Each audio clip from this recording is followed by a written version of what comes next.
Hi everybody, this is Bob, and I am coming to you from Adana, Turkey, moving around, shaking and baking, trying to put this video back together. So we had a live session 3 today. There's Thursday, August 27th at 4 p.m. to 5 p.m. Turkey, Kiev, and Moscow time, plus whatever's in between Ethiopia time as well. Lots of times. Anyways, so I made a mistake not recording the first part of this, so I'm gonna reenact it using myself and my other camera, so you get to see the whole process. All right, so this is the Zoom screen, and behind me is my other screen, but we're gonna have a guest pop in, and the guest is gonna be me again. So hopefully you get to figure out this process in a little different way. All right, so if you're using the waiting room feature in Zoom, you can allow people in. I'm going to click on the participant button. So here it gives you that notification, but you can also admit people here. So I'm going to allow this person in, and there he or she is, and that's me, and that's a second screen. Remember, you have different views, so you can use the speaker view or not. And I'm going to pin myself so that I'm the main focus, because that's the only person that matters at the moment. This person is going to come in with some audio, but we're going to get them muted. So yeah, you can ask people to unmute, and you can mute them when they don't do that. So, ooh, yeah, that pops up. So stay unmuted, unmute. Oh, now there's double. Ooh, I can mute them. There we go. So yeah, I'm gonna go straight into the beginning of our first part of our presentation today. So, oh, let me slow it down. Okay, so I showed you some of these things. This is much easier to show when it's not live demonstration. So cognitively, this is a lot less demanding than the previous session where I was handling every piece. So just imagine juggling. You have one ball, and then somebody throws in a second ball, and then somebody throws in a grenade, and then somebody throws in a chainsaw, and so that's what starts happening. But once you get used to it, once you practice a lot, and once you figure out the level that you want to be at, so you don't have to do all of these processes. And I also recommend having somebody else that you trust, maybe as a student, to help you co-host. So you can make somebody a co-host just by clicking on them, and you can make them a co-host. So I'm showing you some more features, and the co-host can actually look through, everybody can look through the chats, but they can also mute and unmute, so they can do a lot of these background things that you, as the presenter, don't want to have to deal with, all right? So now I'm going to share this screen. So if I click this button, I will be presented with all of these views, and you're going to see more of those later, but there's a lot of things that you can share, such as individual windows, desktop 1, desktop 2. I'm going to share desktop 1, and so if you need sound, you can click on this button. If you don't, then don't share it, but it'll play all of the background noises on your computer and any other computer noises that will make. I'm going to share, and you're going to see this view. Okay, and so now in the window you should be seeing this. So yeah, this is live session 3. Welcome, and we're going to start over, and we reenact what happened before with less of the mistakes that I made previously, and no crashing of my Zoom due to the processing load on my computer. All right, so yeah, thank you for joining us. If you want to make this and hide this away, because your students actually will be able to see this, you can move this screen around. So yeah, having QR codes in the top right corner is probably not the best way to do this. So previously what I did was that in the chat, which doesn't appear when you're here, you actually have to open those 3 little dots. Let me show you that again. So more, and then go to chat. So yeah, your chat window will disappear. I like to hide mine over to the second screen, but if you don't have that luxury, then you don't do that. But you're going to notice that there's not a lot of real estate for you to do your work. And I wish Zoom would give you a bar, I guess, on this side that would allow you to have all your windows displayed, including your participants, which shows up here if I click on it. Yep, they'll get this. Don't worry. This will be streamlined one day. But yeah, I would normally have sent this link to you by chat, which I can do right now. So to my little second Bob in this class, he'll get that, and he can click on that, and that'll open up on his computer, and he can edit, and he's going to add his name here. So everybody else today, so because you logged in anonymously, it's going to have an animal name. So today I am Anonymous Wolf, apparently. So I'm going to type my name in this box from my other device, and I am coming to you from Adana, Turkey. So not just any part of Turkey, but Adana. So my favorite educational tool at the moment is Zoom and what? I don't know. And Canvas, of course, 'cause that's what I'm teaching you. All right, so that was our roll call for today, and it was a practice in collaborative writing using an online platform. There's other different ones, but Google Docs is great because, you know, your students are using it for writing, hopefully, and they're using it for peer reviews and things like that. So yeah, that's what everybody put in. I guess if they'd come in late, maybe they weren't able to, but these were our participants for today's lecture. And so that was our roll call, and that's one way that you can do a roll call. The other way that I like to do it is just in the chat, you know, just ask people to roll call. So write your name, place you are at, and something. Right. So you could do a roll call. I wish that Zoom would just give me a roll of everybody who came in. It's, you know, if you're taking roll for class, it's important, and it's, you know, you don't want to be watching the video just to make sure which student is which or where, and the participant list will change as you go, right? So one day, technology, maybe it'll fix things, maybe it won't.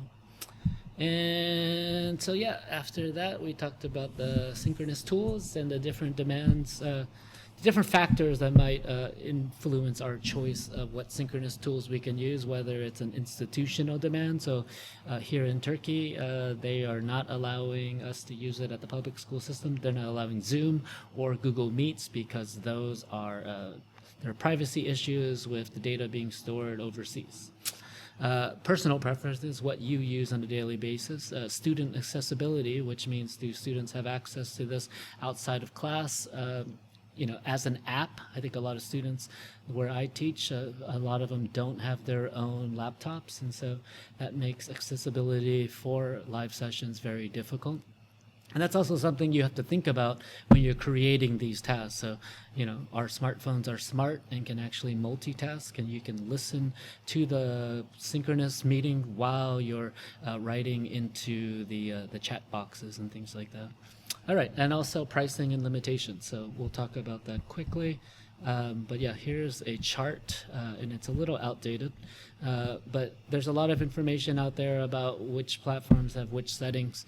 For me, Zoom has dealt with a lot of the security issues that were the problems before. Its main limitation is not having polling, which Google Meets does not have as well. Microsoft Teams does have it. The other limitation is this 40 minutes or 45 minutes.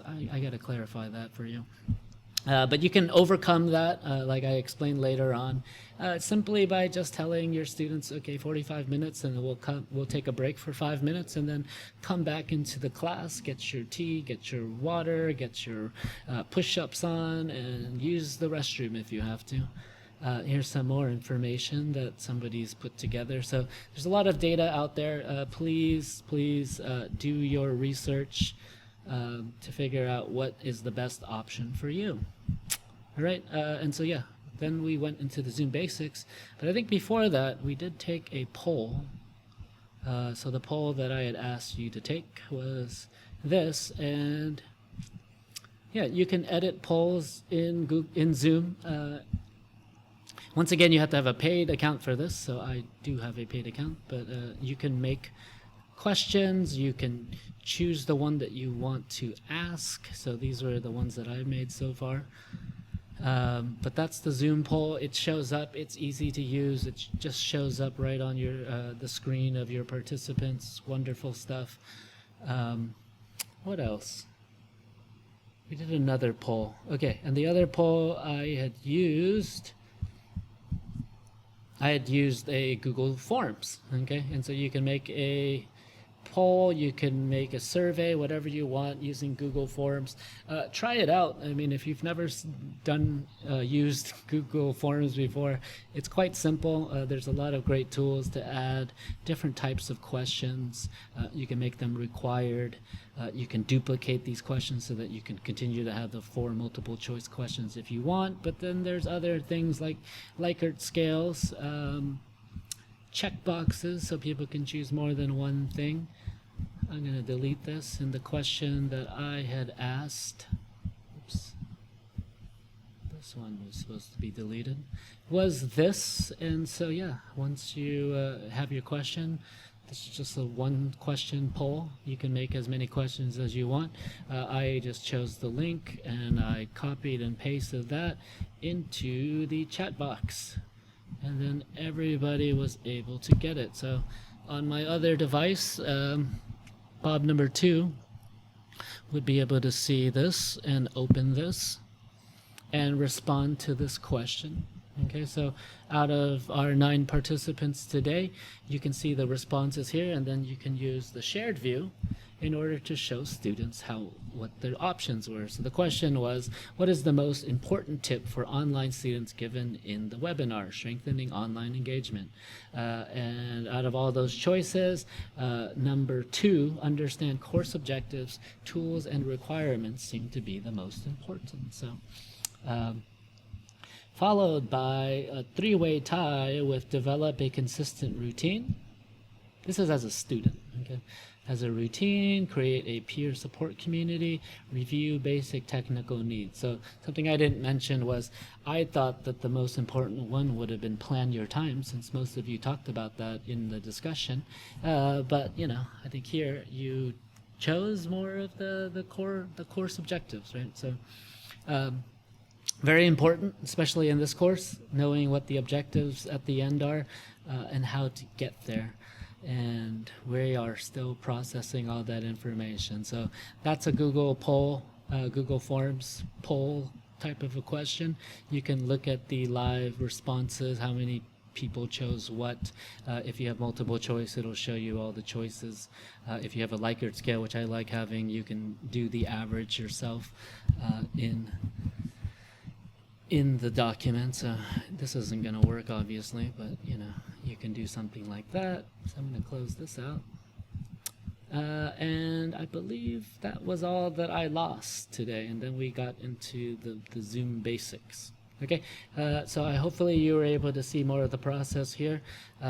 Hopefully you were able to see the controls a little bit better. I can go over that more if they weren't so clear in the other video, but I hope that you enjoy the next part of this video. So, all right, I'll see you later.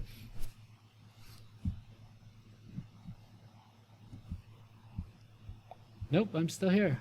Okay.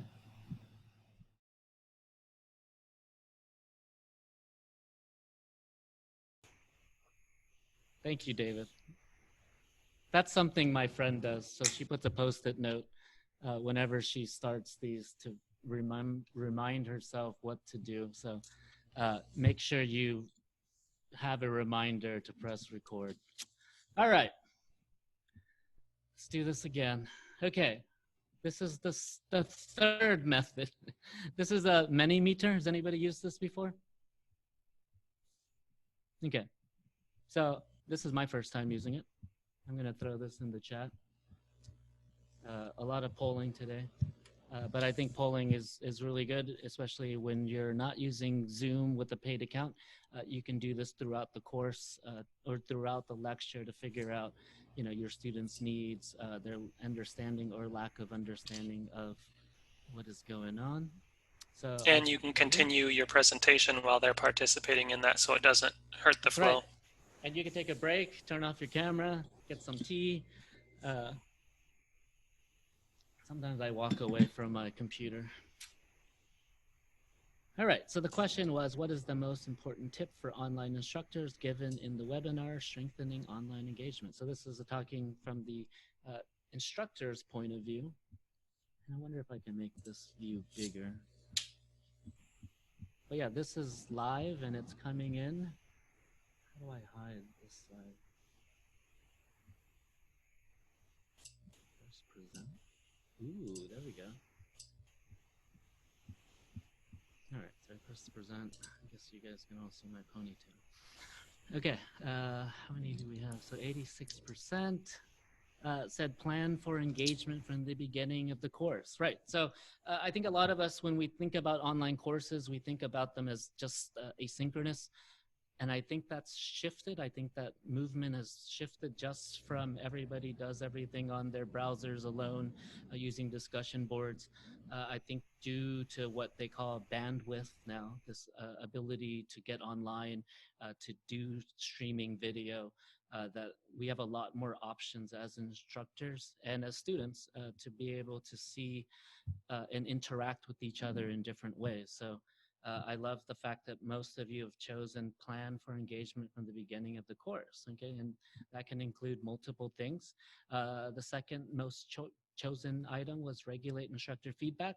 That's something that I mentioned in my video discussion about not jumping in immediately, allowing students' voices to be heard and to have them kind of figure out the meaning, what's the most important thing, and coming back later on to maybe give the overall feedback, to talk about trends in the discussion. So yeah, all right. So that's enough with the polling. I have to get into the nitty gritty now. So before we move on to the next part, does anybody have any questions? Anything that you want to know right now before we move on to kind of the nitty gritty of Zoom? So I can take a little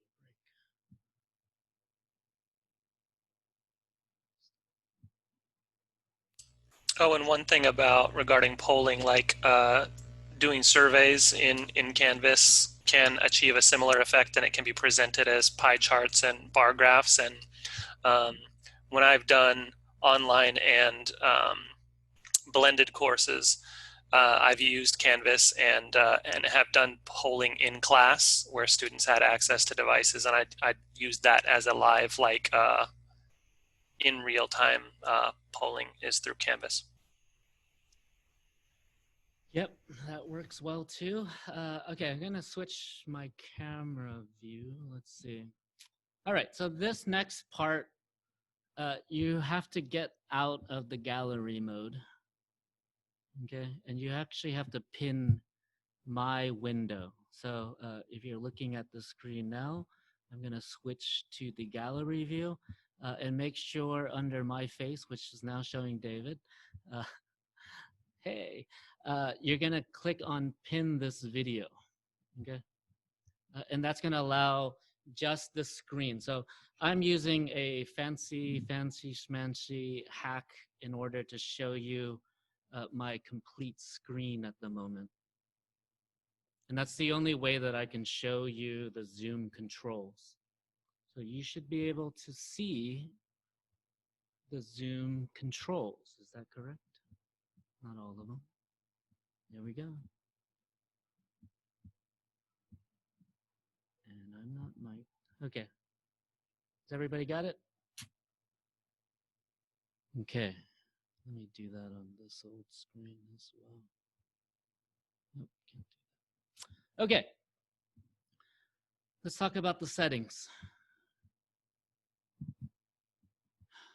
A lot of settings, and so it's not going to be very super clear. I'm going to just go over what I've written down about settings. Most of the settings for Zoom, the ones that are important, are actually not in the app itself. So you're going to have to click on View More Settings, and that's going to open up in your browser. I'm going to close this now.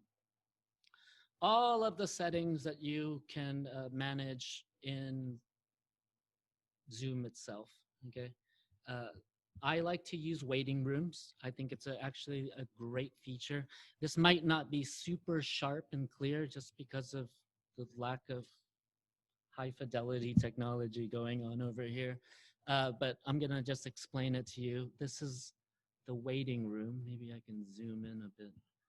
And the waiting room allows you, as you figured out, is that I can allow and admit students in. Something that's really cool in the high school or the public school setting is if you want to just have a one-on-one conference with somebody before class begins, you can admit one student.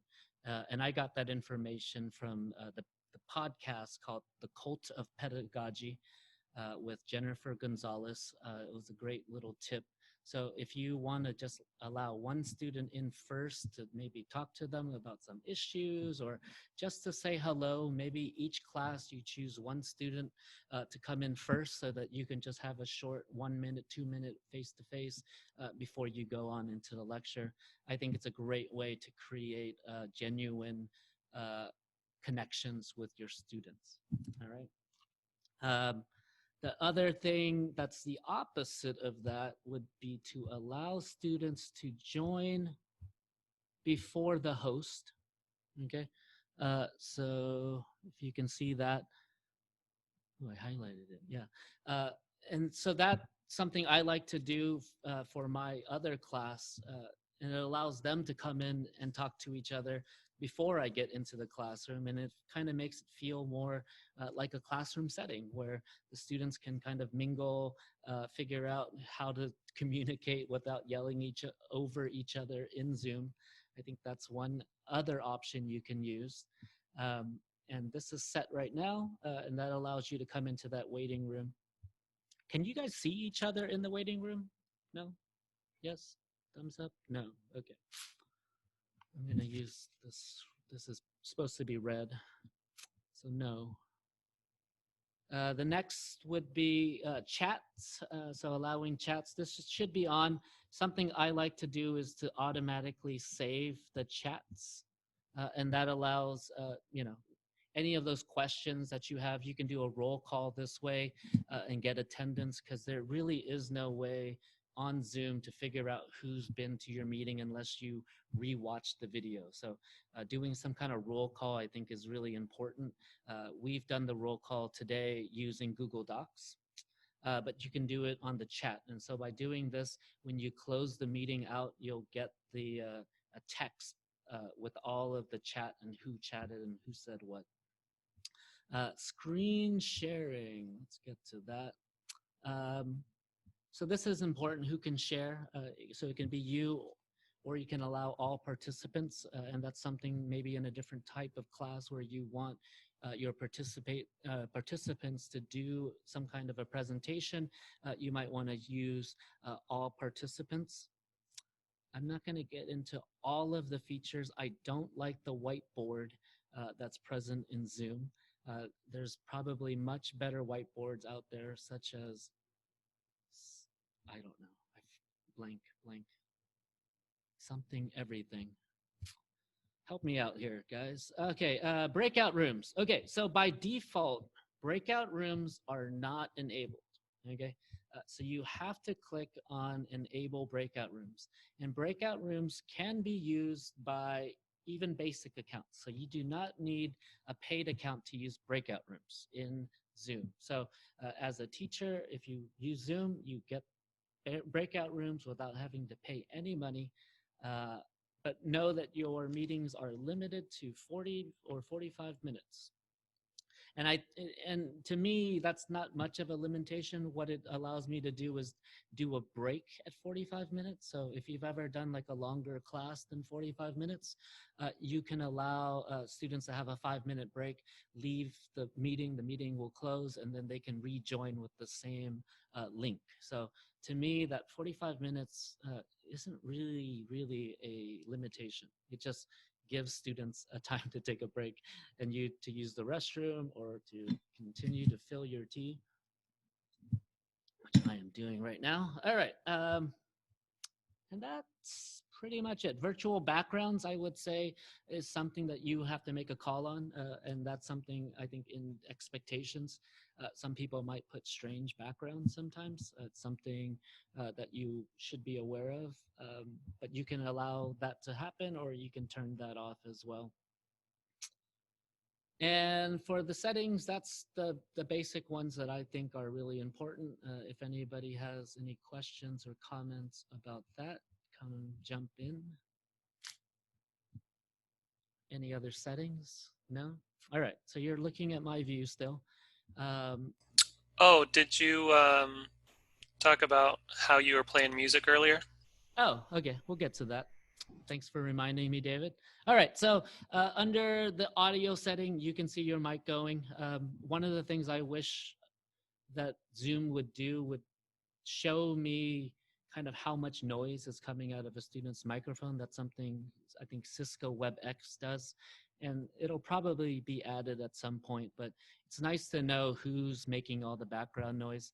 There's a lot of settings in here, and I have a lot of microphones, so make sure before you do a meeting, what I like to do if you want to figure out how your audio sounds is to choose the audio, go to audio settings, make sure your mic is working. And if you want to hear yourself, what I would recommend doing is recording yourself to your computer so you can just rewatch that video. And doing that, just for like 5 seconds to just do a sound check. I think that's something about learning the technical issues that you have and also to know how you sound to your students. So using these basic audio features, you can do many things like that. Video, there's different video options. I'm not going to go over all of them, but I have 3 different video sources on my computer, and that allows me to switch between these settings. So I can go to this monitor, or my original one.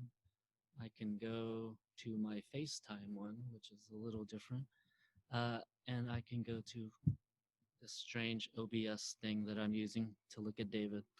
I don't know why you're pinned. No, I can't pin myself. Okay, next thing we're going to talk about is security, and you can enable waiting rooms. So last time when everybody got kicked out, I turned off waiting room so that everybody could just jump back in right away. So you can do things like that. You can lock the meetings. In the participants information, you'll see all of the information here. What I like about seeing this is that you can unmute people, you can ask them to talk, you can mute any mics that aren't, if somebody's making background noise, if someone's talking to somebody else, go ahead, just mute them. Today, everybody is unmuted as I seem to be the only one talking. All right, we have the chat. And in the chat, you can chat to anybody that you'd like or to everyone. So I've had little side conversations with people as I've talked, as the lecture's going on. So, if there's something you don't understand, you can ask somebody privately a question. And you can ask the instructor privately as well. All right. Screen sharing. I think that's kind of the meat and potatoes of this operation. All right, so you can share whichever desktop you want to share. You can share your iPhone as well. I'm not going to do that today. I don't want everything to crash. But you can share your iPhone, your iPad over AirPlay, or if you connect your cable to your iPhone, you should be able to share that and show your screen. So if you have a lot of students that use their iPhones, Android smartphone devices, you can give them a short little demonstration on how to do that. If you want to share the computer audio, which I'm going to do later, you can do that as well. But if you want to only share audio, if you go to the Advanced tab, this will allow you to play music in the background. It sounds much better than having the speaker play into your microphone. And that's how I was playing music before. And it doesn't make it a shared view. So everybody will be able to see each other in the gallery view. All right. Any questions about sharing screens? And what you can also share one of your documents. So if you don't want everything to be shown behind you, you can do that as well. I'm gonna just switch over to sharing my desktop. And something I'd like to talk about is if you have a very messy background, uh, which I do, there's different tools that you can use. I'm going to be all over the place, guys. Sorry. There's different tools that you can use. So in Windows, you can hide all of your desktop icons before you get started. Okay, by going right-clicking on your desktop view, show desktop icons. Boom, everything's gone. I'm using a Mac, and so everything in Macs are a little bit more complicated. So I use this app called Hidden Me. And it's free, and you don't have to worry about that too much. But I'm going to show you my icons, and it's a mess. So don't judge me based on that. And I'm going to stop the sharing. All right. And then come back. So yeah, something I like to do is just kind of a little maintenance around the house, as I would call it, before you start to teach, just kind of hiding anything that you don't want shown to your students. I have a second monitor as well, and that's something that you can have where you're just showing everything on your second monitor, so that your first monitor, you're doing kind of all the magical stuff behind the scenes. And all right, so that was sharing. You can share files. I've never actually done this. I just like to send links through Google Drive. It's probably the better option. Polling, so you can make different polls. So I've made 2 here. And yeah, this is a licensed feature, which means you have to pay for it. We won't do this poll. But there are workarounds, as I've shown you today already.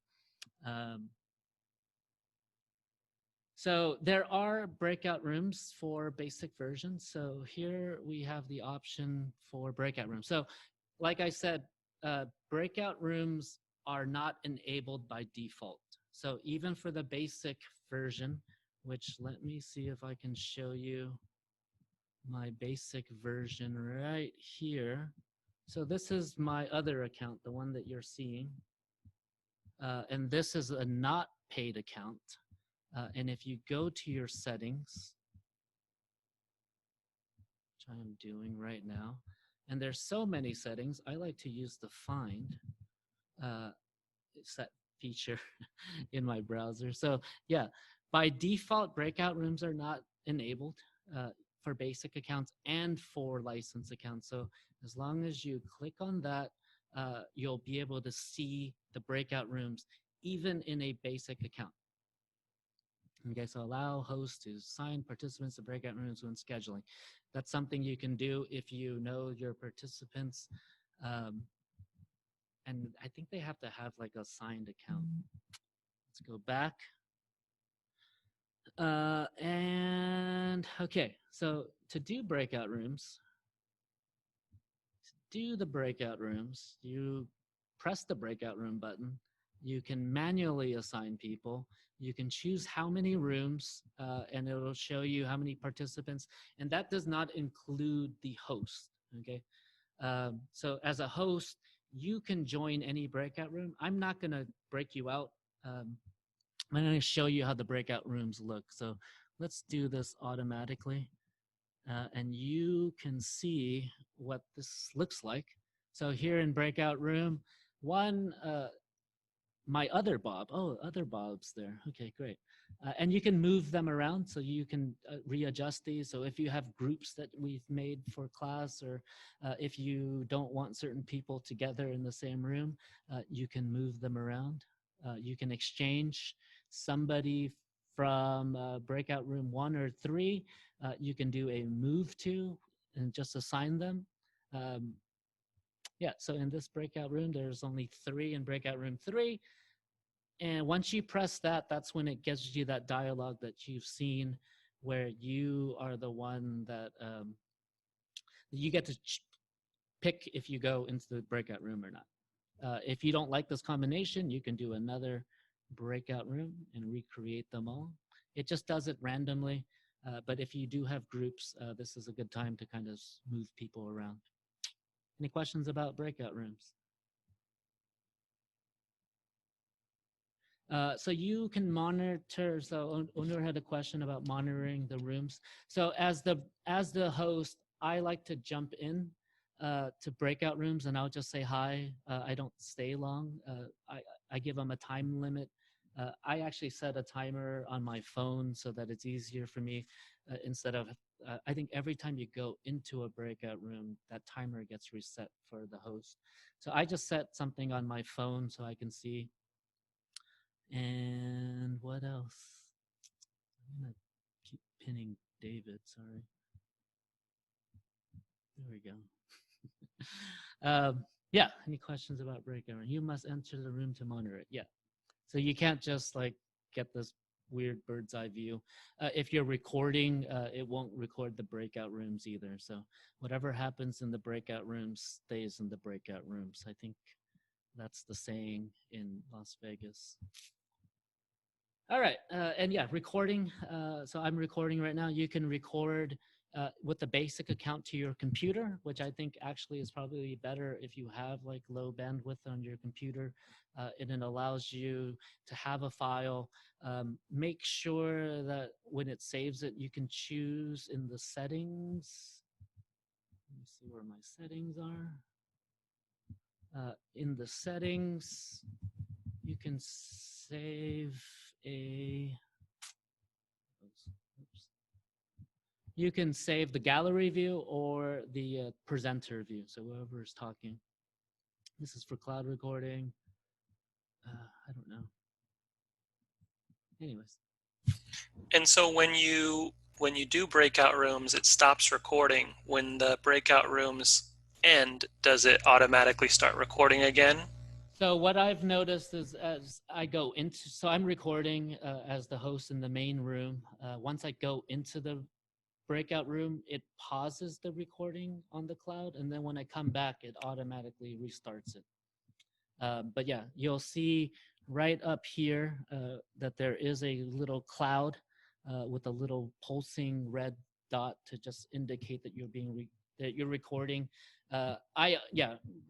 Remind yourself or remind somebody in your chat to just tell you to record. And I do like to ask everybody's permission, but I think with us we're okay. And I think for me, yeah, that's the main settings. Yeah, if you can choose gallery view, you can choose speaker view. If you're on your computer, if you're on your your iPhone or your Android, swiping to the right allows you to see different views, and you can't really see everybody. It only allows you 9 on my iPad at the moment. All right. Any questions about settings? So my biggest issue is if you sometimes you start to lose these chat boxes, the participant list, and just make sure that you have an ability to kind of move your Zoom window out of the way. Sometimes they're just hiding behind. Let's talk about scheduling real quick before we finish this. Yeah, you can make a reoccurring meeting. So here I have OpenCube live session. And anytime I want to turn that on, it's on. You guys have the same links. And so you don't have to have confusion about that. So for each of my classes, I just have one link that they use throughout the course. And I think yeah, even with the basic settings, you should be able to do that as well. All right. All right, let me put the chat back in. 45 minutes. So my thing about the 45-minute is that I just call a break. And you might just want to take a break. You'll have this, the students will have that link. I just say, hey, everybody, go take a break. I'm shutting down this meeting. We'll come back in 5 minutes. Once you restart that meeting, that 45-minute or 40 minutes resets itself. So for me, I think it's a good way to remind yourself, take a break, stand up, rest, relax. And so for me, yeah, really not a big limitation. I think the biggest thing that's not that major is the polling is the only thing that I think is important. But that there are workarounds that you can do to avoid that. And you can avoid it by buying a subscription. It's not every, you can ask your institution as well. I think in these uncertain times, it's important to be able to call on your institutions for help. All right, I'm going to turn off this view. I'm going to go back to my face. Bob, did you want to talk about the question of sharing audio? Oh, yeah. Sharing audio on your computer to the rest of the group.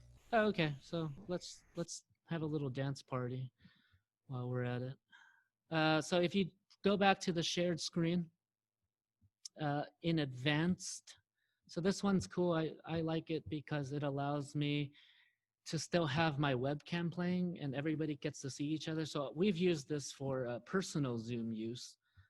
And that's like you can have a little dance party and everybody can see each other. So if I play the music, and make sure you test the audio because if you play it at max, it will blow out people's speakers and ears. So just be careful when you play this music. And I guess you're still looking at my screen. So I'm using Spotify. This is the Funk Arc Rooftop, some jazzy stuff from all over the world. Yeah, and so that's different from just sharing your screen. So we're gonna move into sharing screen again. This time we're gonna do a little activity in the last 10 minutes to say goodbye. All right, so make sure when you are doing something with sound that you check on this box below. It says share computer sound. And that makes it so that all the sounds that are playing on your computer will be heard by your participants. I'm gonna go ahead and share. We are back to sharing my screen. That's right. Interesting. Okay. So a lot of people talked about Kahoots. I'm gonna try this because I've used Kahoots in a face-to-face class, but I've never done it this way. All right. So we're gonna play. It's called Whose Desktop Is This? And if you've been watching the discussion boards, I'm going to turn off the lobby music because I find it very annoying if I can. Oh, there is no way to turn that off. I'm so sorry, everybody. Okay, so we're going to play the classic version. Yep, I'm going to try to turn down my sound. Yeah, there we go. Okay. So if you have a Kahoot on your phone, or if you just want to use your browser, you can go to kahootit.com. No, kahoot.it. Sorry, no com. And the game pin is 893574.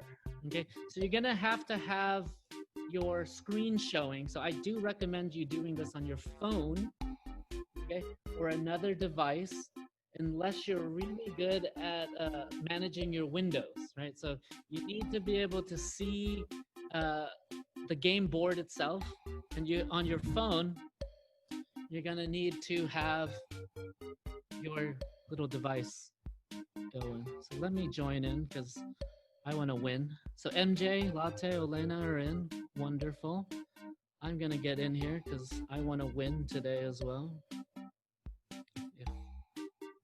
David is in. All right. This might just work. And let us know if you can't get in so that we can begin. I don't want to exclude anybody, but for the sake of time, I think we are getting there.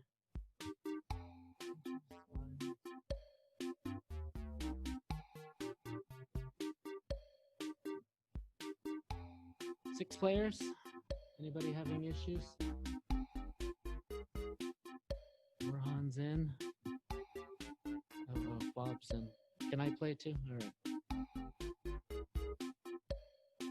And I really don't like the music, but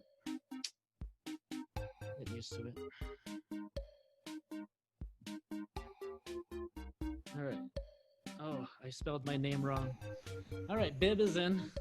If you click on that music note on the far right, does it turn off? Adjust the volume. Oh, is that better? Maybe some people like this music. All right, I think it sounds better. Well done. Okay, we got 8. I'm gonna go with 8. Is that okay? Close enough. Close enough. Sorry if you didn't make it in. But yeah, people talked about using Kahoots in their classrooms. This is something you can do to build community. So I'm going to start. So whose desk is this? Okay. And it's going to show you a picture. And then you're just going to choose the right one as fast as you can. You have 10 seconds. Go.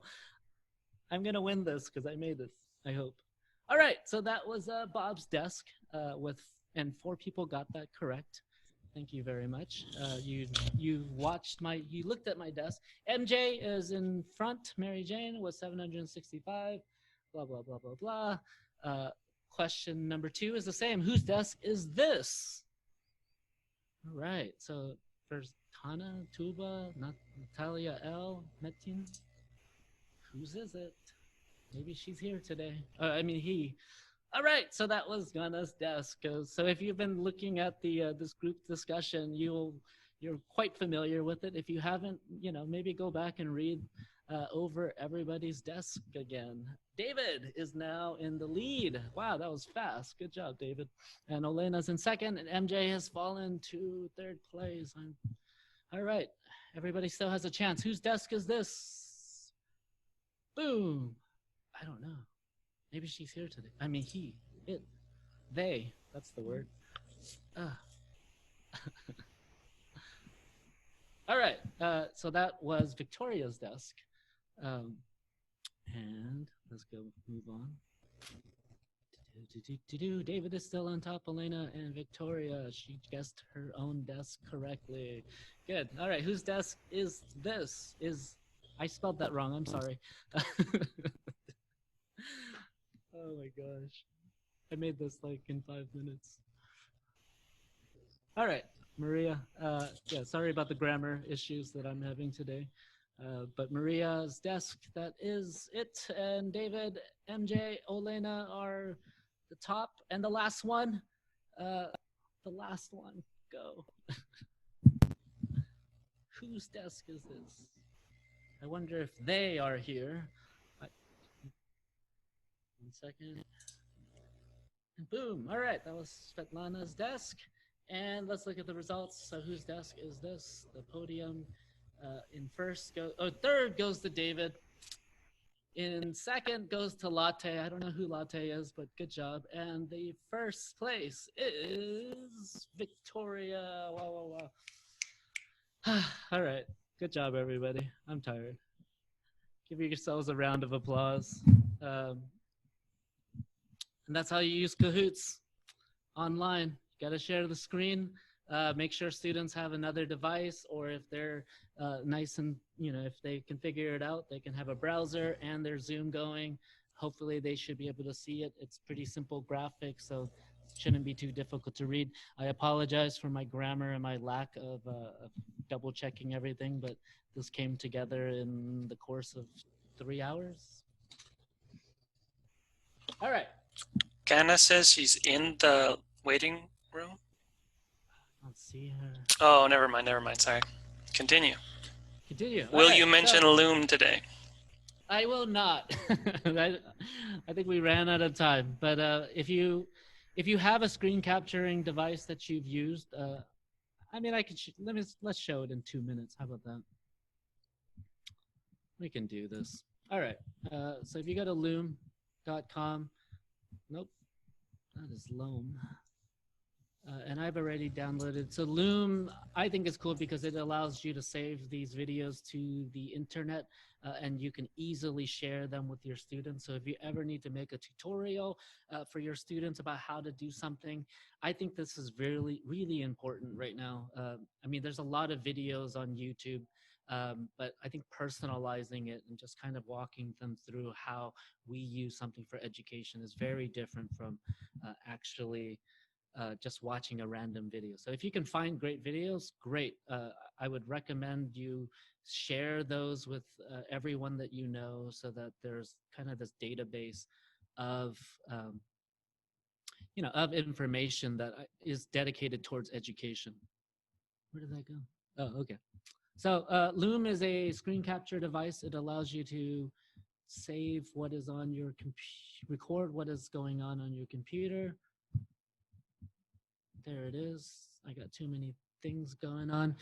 In Loom, you can choose which monitor you're going to use. So you can go full screen. I'm going to choose this desktop right here. And if you want, you can have your face at the bottom. So you can, I think you know, am I sharing my screen? Oh, yeah. So you can see my face, right? Everybody? Yes. Yes. Okay. We see your face at the bottom. No, I'm going to move over. And you can choose which microphone you're going to use. And so, yeah, you can remove this as well. You don't have to have that if you don't want to show your face. But the microphone is very important. My internet speed is slow. So yeah, once you do that, you can press start record. And you have to sign up for a Loom account, Loom, Zoom. They all rhyme, so. Have you explored the difference between a free account and a paid account? I have not, but yeah, there are other free options. I think the best option actually is to use Zoom itself. So you can use Zoom to record everything that's happening. Once you share the screen, you can have that picture of yourself. You can move the video around.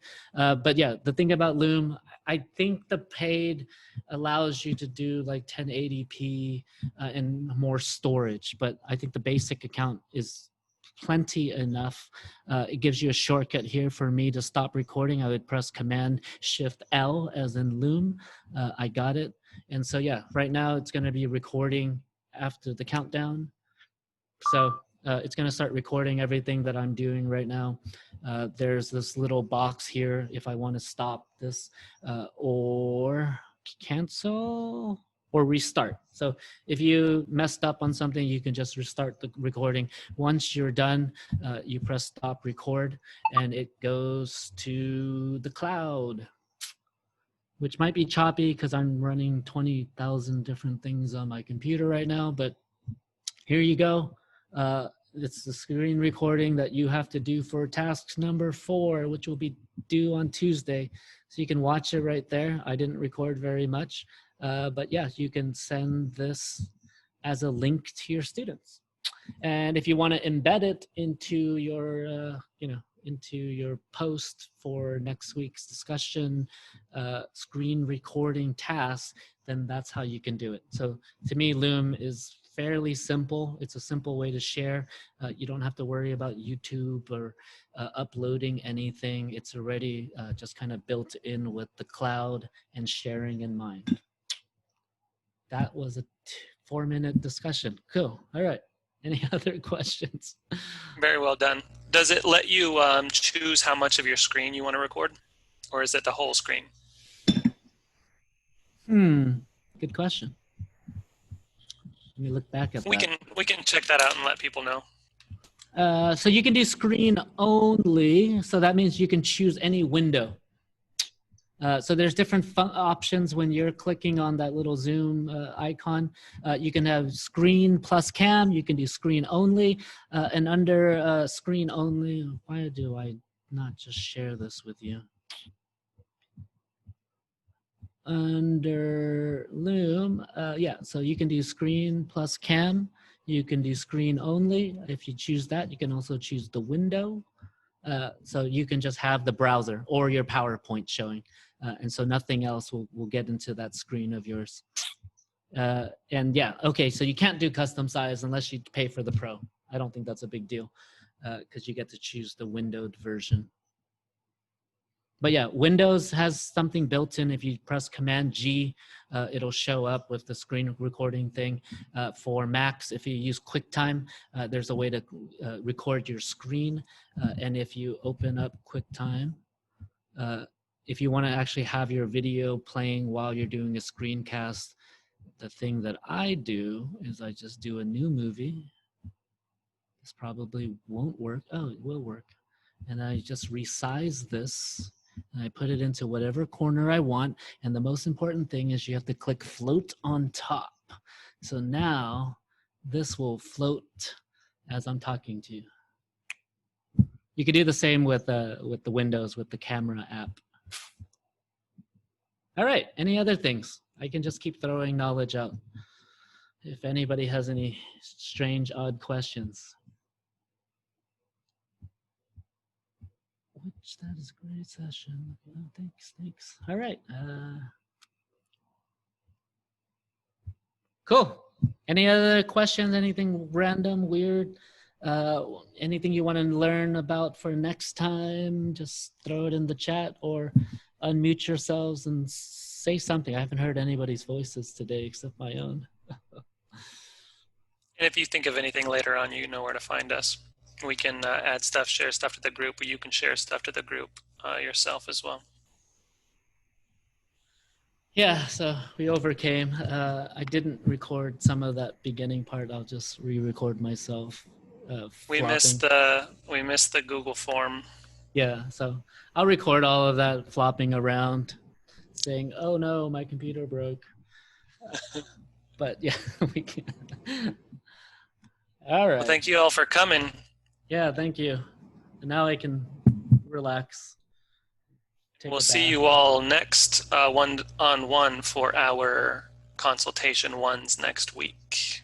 Right. Oh, so we didn't really go over that, did we? But yeah, so consultations will be week 3, and we want you to do the screen recording task before that, just so that we know where you're at on the, your knowledge, your working knowledge of Canvas. So we pushed them back later than had originally been planned, so that you could have a tangible something that we could talk about, rather than just maybe an idea if we were to do these too early. So we're waiting until Wednesday to start consultations. And if you have any struggles preparing for those or building up for those, send us a message. But all the information should be available on Canvas to get you started. And you can always ask each other. And also, yeah, it doesn't have to be the complete finished product. So don't spend 30 hours doing this. We just want to, your idea about the course, the objectives, your participants and things like that. So get that basic in, do the Canvas importation and all that. And yeah, we should be good. Alrighty. Thank you guys all for coming, and we'll see you next time. Bye. To be flexible. You are very flexible today. Oh my gosh. I'm just like that wind, the balloon guy.